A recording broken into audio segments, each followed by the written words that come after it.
game easily. BTB, who's feeling the same? Everything that we speak is building a flame. It sparks from the beat, so remember the name. From the bars that we bring, who's killing the game easily. BTB, who's feeling the same? What's up, everyone? Welcome to another episode of the BringTheBars podcast. And today I'm joined by the artist Skitzo. How have you been, man? I've been good, man. How about yourself? Doing great. Excited to get these podcasts kicked off. Congratulations on winning the draw. You've been in a few and you finally won one. Oh, yeah, absolutely, man. I was surprised. It was nice. It was actually how I started my day that morning. So that was a good way to start the day, you know? Yeah, you've been active within the group for a while. You've had a few draws. You deserve the win, man. I'm excited to get you on, talk a little bit about you as an artist. And to start it off, I just want you to introduce yourself to everybody. Let them know a little bit about your music and where they can find your music. Okay, well, my artist name is Skitzo. I'm available on all platforms. You could think of, I have like I think 3 singles out right now, officially on the, all the platforms. I got a bunch of mixtape stuff on YouTube, and I'm redoing some of that, remastering it, and new artwork and better sound quality, things like that. So that's what we can find. Yeah, go on YouTube. It's just under Skitzo. You can find them all there. And I like to start at the beginning for an artist. So, like, growing up, what kind of music was played around your household? Oh man, in my house it was Spanish music and oldies. Yeah. It was a little bit later, my cousin, he came over. He used to spend the summers with us, and he had these cassettes, and he had it's gonna sound kind of corny, but he had the Whoop There It Is cassette single. Yeah. Oh man, and he had the Metallica Inner Sandman. What album was that? The Black Album, I think. Yeah, I think it's the Black Album. Yeah. Oh man, and then those 2 songs is when I really started getting into music. And I stole my big brother's Rob Bass tape, Rob Bass Easy Rock joint. Yeah. And of course it has that It Takes Two, man, and that was my favorite joint back then. So It's funny you say with the Metallica aspect of it, because I was going to ask you, do you have like a heavy rock influence in your music? From listening to it, I feel like there is a good rock influence in your tracks. oh man, I love rock music. Metallica, I like Metallica. Pantera, Seether. I like. Yeah. Man, I would work out to them. Jump on the treadmill, throw on some Seether. Man, who else? Ooh, Rob Zombie. Rob Zombie. I'm a He's my huge fan favorite. of Rob Zombie myself, Yeah. man. Rob Zombie, White Zombie. Yeah. I even dig his movies, man. So yeah, Rob Zombie all the way. So you got like a good horror influence on a lot of your stuff as well. Oh man, I'm a huge horror movie buff. We just seen that movie X. Have you seen it? No, I haven't. I haven't even heard of it. Yeah, it's just called X. It's kind of hard to find because it's just X. And so, you get on Google, you type it up, and then it's you keep getting like X-Men stuff. Yeah. So, but it barely came out on Blu-ray, I think maybe 2 weeks ago or something, and it's tripped out, man. So I think it's a trip. I don't like to give no spoilers when I say anything, but when I talk about movies, because I hate when people do that. But yeah, man, huge horror movie buff. And you seem to like the more like underground type of horror movies. I'm a big fan of them myself. If you were to pick like your top 3 horror movies of all time, what would you go with? Oh man, I would say, of course, Child's Play, Chucky. I love Chucky. I love the show too, man. Oh man, absolutely. I was there, glued to my TiVo when that came out. I was ready, and I'm ready for the new season too. Man, Chucky, I'm gonna go kind of Leprechaun. I love the Leprechaun movie. Yeah. And the last one, oh man, it's hard. There's so many of them out there. I'll say the Terrifier. Okay. That's an oddball one to throw in there. Yeah, man, that is a good movie. I was kind of late to the party on the Terrifier joint, but man, I think I saw it on Netflix, and that was kind of something that we've been missing for a long time. Because in the horror genre, of course, you have like the 70s, 80s, and we get a bunch of our classic movies. We come to the Slasher 90s. flick phase. Oh yeah. In the 90s, we kind of felt like we had Scream and a bunch of Scream ripoffs for a while. In the 2000s, it was kind of hit and miss, and we had a bunch of horrible movies in the early 2000s. And so now we're kind of finding the rare gems like Ready or Not came out a couple years ago. Yeah. That was a good one, man. That one just had no, I guess, no advertisement behind it, but man, that was a jaw dropper right there. It was a good movie. Yeah, it's funny how in the early days, how it was so big on the slasher flicks, the Jasons, Freddy's, Halloween, all that. And then they kind of died out for more of the paranormal side of it all. And now all these slasher flicks like Chucky revived with a TV show. They did another Halloween. Like they're all coming back now. Yeah, they're doing what do they call I think they're called requels or something, where they just, like you said, the like the Halloween just did their first movie and just pretended like the other 8, 9 didn't happen. And then they just jump into Halloween. And we saw that with Texas Chainsaw Massacre, the new one that just came out. Yeah. And Leprechaun did it as well. And I think we got a couple more like that coming out. I can't think of them off top though. Yeah, a lot of them revived for sure. And to get back to your music, we went on the horror top. I'm a horror fan myself, so I had to talk about it a little bit. But to get back to your music, when did you first started writing music, and when did you first record your first track? Man, I think I wrote my first song when I was maybe 12, 13. And I remember I wrote my first verse, and I took it and I showed it to my homeboys, because everybody was writing, and I wrote my joint. And the first verse I ever wrote was about a robbery, Okay. And a 13-year-old robbery, and everybody else was kind of more like on the lyrical side. Yeah.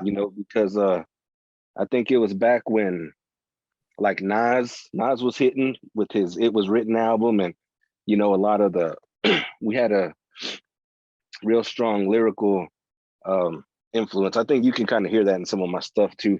But I did kind of like the street music, and a lot of my boys wasn't hearing that, but I stuck with it. I recorded my first joint on you remember like those little shoebox recorders? Yeah. Like that you put the cassettes in? Yep. Man, I made albums on those things. So I probably did that a few years later. And I got some of those on YouTube, actually, on my archives album. So you can hear, I sound like a kid, and you can hear a Tupac influence too, because I love Tupac. So you can kind of hear that in there. I always love hearing everybody's stories of like their first recording, because I think we're all the same, where it's just no quality to it really. We just get on a tape and just record our verse and do it all one take. You don't add ad libs, don't add dubs, you just kind of just spit it through. Yeah, and we couldn't, because it was just that one tape. That's all you had. And then you could go and you could put it in your friend's car, whatever, or that's what we used to listen to the tapes I would make, and we would even take them to parties, Yeah. And I'd go in there and I'd put my tape on in the party, and, start seeing people, perk up, what is that? Who is that? What are we listening to? And then, so yeah, what made you do that step? Because a lot of people, like myself included, I was writing when I was 12, 13, but it wasn't until I was about 16 when I decided to actually record it. Everybody's always self-conscious of their voice or whatever it may be. but finally something pushed me. My friends pushed me. He's like, you got to record this. You got to record this. So I finally did. So what pushed you to actually record something you've written? Man, I think I just love hip hop. I love hip hop from, early age, and I just wanted to make my own records and put it down, and I don't know. I hated my voice, but when I started rapping, I fell in love with the way that I sounded, and I started thinking of different ways that I could make me sound better, what I'm doing wrong there. So I just being creative. I used to draw and all kinds of stuff. I just like I'm a real creative person. So I think it just came out that way as well. Yeah, I think everybody at first, they don't know everybody, I think when they hear their voice at first is a little thrown off when they hear it on recording, but then you find ways to kind of play with your voice over time for sure. Oh yeah. You try to make your voice deeper, you try to make it less deep, and you try to, I guess you're learning yourself. You're finding out what works for you as an individual. Yeah, exactly. And that's actually going to lead into what I wanted to ask you next is, we're always improving on our craft, trying to get better. So over, let's say, the last year or two, what do you find you have improved on the most from 2 years back? And what else do you also want to keep improving on going in the future? I would say content. I think subject matter. Like I was saying earlier, my first couple rhymes was on, some street madness. Yeah. And and you listen to my albums, I talk a bunch of, street stuff. And lately I kind of been maybe like kicking a little more knowledge, making more positive tracks, kind of like trying to man, so I got a song coming out where it's a positive message to the young girls. You know what I mean? Okay. And I got another joint that I've been working on, actually a couple, about the negative sides of addiction, things like that. So I'm kind of maybe swaying away from the so-called hardcore stuff and doing some more self-aware stuff. Yeah, and I think that helps to do that when we also have been writing for a while, and you get through these life experiences as well, where you can actually write and sing about it, rap about it. Yeah, absolutely. And we can only make the same song so many times, Yeah. Yeah, I got to step out of the comfort zone once in a while and do something. Because even when I first started rapping, I went by a whole different name. I was a whole different style. Like I was big into the horrorcore aspect of hip hop growing up. The Brother Lynch Hungs, ICPs, all that. And then finally, I changed my whole style over the years because now, I've experienced certain things in life that I can talk about, like you said, addiction, love, and all the ups and downs of life for sure. Oh yeah. So can I ask what your horrorcore name was? I went by the name of One Man Enterprise. One Man Enterprise? Hey, that's nice. Yeah. And my very first song I ever wrote was called Confessions, and it was me confessing to a priest about all the murders I'd done. Oh, man. Went an ICP vibe for sure. I was a huge twisted ICP, the whole juggalo route when I was younger for sure. Oh man, we need to hear that. If you got it, you should put it out, man. Let us hear it. That sounds like something I would like to listen to. I would definitely do it. I have a few older ones. The mixing and everything's horrible on it, but I still have them. And I'm also thinking on my next EP or my next solo album, I want to make a track called The Revival of the Enterprise and just do a pure horrorcore track. Oh man, that's awesome. I think I have a verse or two of horrorcore, style type rhyming. Just because you said the big one on our side was Lynch, of course. Yeah. I mean, the dude's just a monster. So he's like the definition of horrorcore hip hop, that guy. Yeah. And man, his Loaded album, The Season of Sickness, can't be topped. Those classic albums. Yeah, They are, man. He's dope. He gets slept on a lot. You hear his name more, I find, lately, but when I was first listening to him, like no one knew who Brother Lynch Hung was really on my end. Yeah, I remember we wanted to see his face when Season of the Sick came out. We're like, man, what's this dude look like? You know, because he didn't have any, I don't think he had any pictures in his artwork of his first album. No, and then I think Strange Music's kind of what brought him into the forefront to be recognized a little more. And then he did music videos where it did show his face.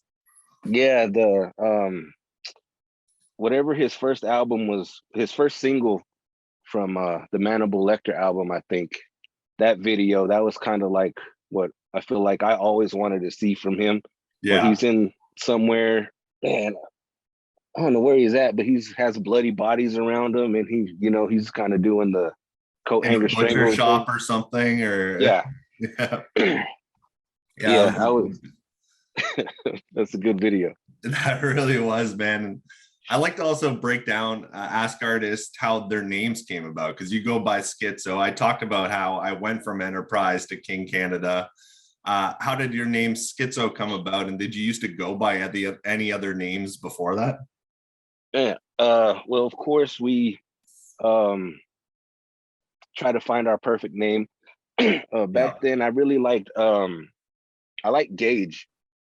I really liked that name, and I played with that for a while.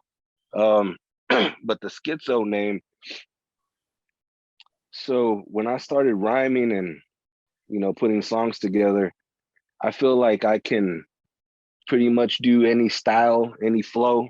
Yeah. You know, so I was like, that's where I got the Skitzo name from. Very, very versatile. I could do, you know, you listen to, you know, some of my albums, whatever, no songs are really the same. They don't have the same vibes. And I always, you know, I like to flip it and play with it. So that's where I got Skitzo from. Yeah, you can tell with your music. So I've been going through them for a while. I've went through a lot preparing for this interview, and you can hear a whole difference in, let's say, your one track, You Don't Care, compared to the Joker's Wild or something like that. You can definitely hear the different styles that you bring out to it. Oh yeah, that Joker Wild was on the little box recorder we were talking about. Yeah, I can tell with just the old school mixtape vibe to it on that one. Oh yeah. That was one of the first ones I did. So if you're like, you got a pretty big catalog out there, you have a few mixtapes and stuff. So if I was to just talk to somebody about your music, introduce them to Skitzo, the artist, what would be one song you'd want me to show to that person to get them hooked? And I would say I really like the song I did on my first tape. It's called You're Never. Okay. And man, I feel like that's some of the best writing that I've done. I don't even think I've heard that song. You know what? I have it on I redid some of the art on my YouTube stuff. That's one. And I actually have it on my queue to be released. Okay, nice. So I'll go ahead and I'll release it. So if anybody hears this podcast and they're like, okay, well, let's see what this song is just talking about, it'll be on there. So yeah, man, send it even if you have it, man, I wouldn't mind if you just sent it my way before releasing. I'd love to listen to it. Oh yeah, no doubt. Yeah, I'll do that when we jump off the interview. Cool, man. I appreciate that. And also going through a lot of your tracks too, you have a few features here and there. A lot of it's just you solo, but doing a feature or doing a solo track, what are the pros and cons to each side? Do you prefer doing a solo over a feature or vice versa? I like them both. Solo is kind of just you, and you can, you know, if you're whack, you can change it, you know what I mean? Or just not put it out. And if you're doing a song with somebody and they're not coming with it, and you're like, okay, you know, but I think all the features that I have are with a bunch of my homeboys, and I feel when I first got with them, I told them, hey man, we're gonna do some songs, and I'm gonna let you know if your stuff's whack, we're not gonna do it. And I said, but the same thing with me. If I'm whack and, you know, everybody agrees that I ain't coming right, then, you know, take me off the record or let me go back and redo my verse. Yeah. So, you got to be honest on a feature, man. 100%. Yeah. And then you get those guys sometimes, man, you get those monsters and you're coming with it. And, you know, they come through and they kind of, you know, make you raise the bar a little bit. So those are fun to have. Yeah, I get that for sure, dude. My Global Domination albums where it's all features. Usually I come up with the concept and send it to that person based on that person's style, whatever it may be. And sometimes they send something back and I go, holy shit, they absolutely fucking murdered me on this track. So I go back and I rewrite because I'm like, I can't release my verse after that, man. Yeah. I feel like a cheat code for rhyming is whenever somebody starts rhyming fast. Yeah. You know, like if I get on the feature and then I kind of, you know, I do my thing, and of course I get towards the end and I'm like, and then like, okay, he killed it, but you could be saying nothing, you know what I mean? And the dude, you know, that's just spitting regular, like he has bars, he got punchlines, you know, he's killing it. But you know, the dude comes in and then he spits and he's rhyming and he does, you know, that kind of pattern, and they're like, okay, he went off. Yeah. So that's kind of a cheat code, and I kind of feel like anybody that does that at the end of a track, they're kind of gonna win. You know? Well, it's true. A lot of the speed rap, man, a lot of it really does not even have a point to it. Like it's just you're showcasing the rhyme, and yeah, but I'm a huge fan of punchline and metaphor rap. Like one of my favorites, Big L, where punchlines galore. I just loved how he put it together. Man, yeah, Big L, he was crazy. I always wondered if the Big L and Tupac was a real song, but I don't think it was. But I think it was on one of his albums, though. I think, yeah, they released it. Well, they released it on an unreleased Tupac album, I believe. I'm not too sure on that, though. Yeah, probably. It's probably like on Machiavelli 7 or... Yeah, because they released how many albums of Tupac since he passed away? He had so much material. It was unbelievable. Yeah, Big L's crazy. There's a bunch of spitters out there.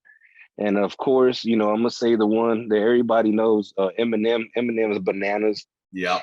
He's just untouched. And another one of my favorite ones, big spitters. I don't know if you know him, is Sean Price.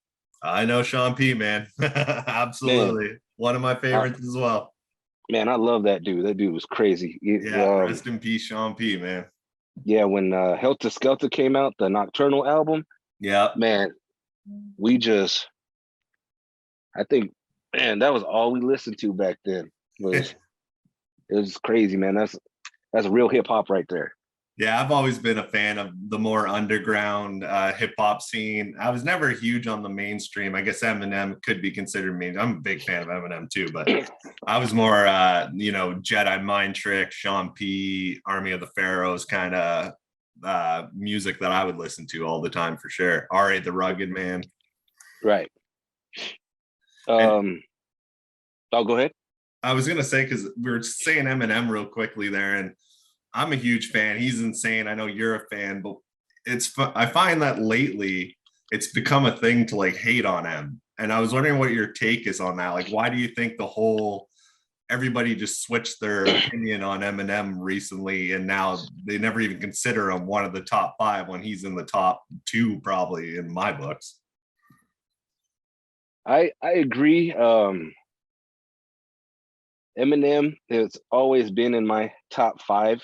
Why they hating on him for? Man, I think, how can I say it? I Too think lyrical.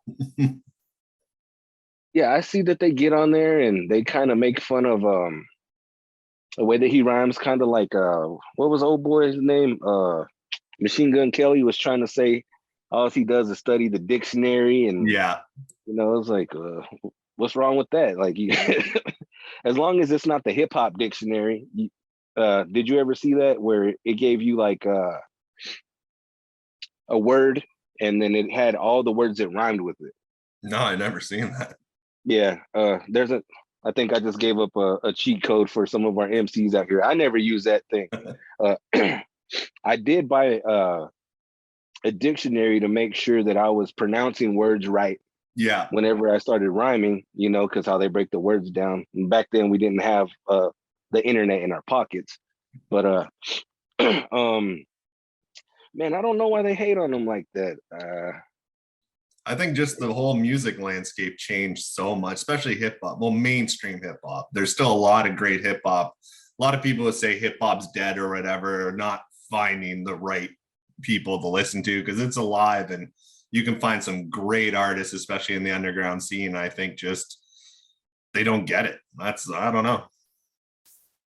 Maybe it's just too over their heads. A lot of the new stuff, man, I can't do none of the new stuff. No, me neither. Makes me sound old, but a lot of the new stuff is not for me. And even the beats, a lot of the new beats, I'm kind of like, so. Yeah, I find some productions really, it's more about the producer now. I find with these mainstream, especially mumble rap and all that crap that's out now, it's more the beat that hits than the actual artist. And they kind of sound the same. Yeah. Like they just, you know, ran it through a copier and it's the same thing. The tags, I kind of don't like how the tags are. I know the producers, like they got to get their credit too, and they want to get their shine. DJ Khaled yelling on every track. Yeah, kind of like maybe Puffy started it, you know, back in the day. And you know, when I'm listening to a song, you want to feel the vibe of the song, and then you want to get into the lyrics. You don't want to hear, you know, the tag at the start. I don't like to hear it though. Yeah, certain producers I work with in the BTB group, even if I buy the beat, I'll tell them to leave the tag purposely. It's just more to give them a shout out because they're also underground trying to make a name too. So I like to give them the shout out. But I agree with the tags or the producer just yelling across the whole track. I'm not for that. Yeah, and yeah, I think it's good, man, that you know you decide to keep it in there because they do need to get their shine too, and plus that can help them get more work. Yeah. So yeah, I'm all there's for a that. few within the group that I tell them purposely to leave their tag just so they can get it out there. Yeah, for sure. And going back to you and your music, I wanted to it's a whole process being an independent artist, underground artist, you know, from us writing, finding a beat, recording, mixing, mastering, networking. It's a whole process to just get a track out. So I wanted to ask you, like, what's your favorite part of that whole process and what's your least favorite part of it all? Favorite part is writing and rhyming and playing with the words. Yeah. I'm big. I call myself a wordsmith. I'm really big with the, you know, with the rhyming. The least favorite part's mastering, man. That drives me crazy. Yeah. You can do it so many different times and then you're just like, shit, I need to fix this now. I need to fix this, or you improve on something. You're like, damn, now this old track doesn't sound so good. Yeah, the thing I like to say is I like it better whenever I had my homeboy Iceman, he had his own studio and we would record with him and I could just go in there and I could spit my bars, then we could hang out. I get to go home and then I come back, you know, a week later, 2 weeks, and then my song's done. Yeah. You know, it's easy. But now, you know, you write, you spit it, and then of course you got to make sure you listen to it 20 different times to make sure your rhymes is good. And then you got to master it. And then you got to, oh man, it's crazy. It's a very long process. And a lot of people don't understand what kind of work goes into when you really doing this whole thing by yourself. Yeah. Yeah, it's a lot because I'm assuming you do everything in-house, right? Yeah, I do it all myself. Yeah, same here. And it's a long, the quickest part is literally for me, the writing part. Right. Not the quickest, but one like you, that's my favorite part. And I find I just have so much fun with it. And then when it gets to the mixing part of it, every time I re-listen to it, I doubt what I did before, try to find a new trick, do a new mix, export it, and then listen to it and go, shit, now I got to fix this, got to fix that. And it takes forever, man. We would do we called it the car test. So I would get you know, you'd get your your master track. Then I'd go run and I'd take it to my car. I play it. Oh shit! Now I gotta go. Then you run back in. Then you change it, and you're just running in and out of the house, for hours trying to get this damn thing to sound good in your car. And man, it's a very long process. It makes you crazy the car sometimes. test is the best way to go because most people will listen in their car, and you can have it on, let's say you have a Bose speaker or something like that. It can sound so nice on the Bose speaker. You bring it to your car speaker, you put on anything else, and you find it's just off a little bit. And then you're like, damn, okay, now I got to fix this up a little bit. Yep. Our studio monitors, they're nice and they sound really good inside, but again, you take it inside of the car, it's a whole different battle. So yeah, man, absolutely. It's a hell of a process. It's a lot of fun, but it's a hell of a process. And I'm looking at the time now. We're actually almost running out of time. So before I let you go, I've had a blast talking with you, man. I haven't had a chance to talk with you. And I just want to ask, what can we expect to come next from Skitzo? So right now, I am putting together an archives album. So it's going to be Skitzo Archives.